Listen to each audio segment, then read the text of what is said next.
வந்து அதிமுக ஆர்ப்பாட்டம் பண்ணாங்க ஆளுங்கட்சியில். நாங்கள் போய் கேட்டால் நீங்கள் ஆளுங்கட்சியாக வந்தால் பண்ணிக்கங்கன்னு அன்னைக்கு போலீஸ் சொல்லிச்சு. எங்களுக்கு அனுமதி கொடுக்கல. புத்தூர் 4 ரோடையும் எங்களுக்கு கொடுக்கல. புத்தூர் 4 ரோடையும்.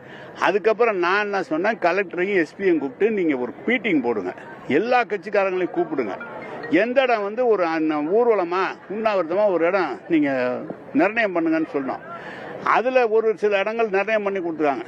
நீங்கள் உங்கள்கிட்ட சொன்னேன், இதே மார்க்கெட் ஏரியா நம்ம கலைஞர் கூட்டம், கடைசி கூட்டம் கலைஞர் கூட்டம் இப்போ 20 வருஷத்துக்கு முன்னால் போட்டேன். அதுக்கப்புறம் எனக்கு அனுமதி கொடுக்கல. இப்போ அனுமதி கொடுத்தது எப்படி கொடுத்துறாங்க, ஜிப்டர் தேட்டரை பார்த்து அனுமதி கொடுக்குறாங்க. இப்போ கொடுத்ததை எனக்கு அனுமதி கொடுக்கலங்க. நாங்கள் கேட்டோம், காவல்துறை எங்கெங்கெல்லாம் பொதுமக்களுக்கு இடைஞ்சலாக இருக்கோ, அது ஆளுங்கட்சியாக இருந்தாலும் எதிர்கட்சியாக இருந்தாலும் அனுமதி அவங்க கரெக்டாக தான் கொடுக்குறாங்க. அவங்க பேரில் குற்றச்சாட்டு இல்லை.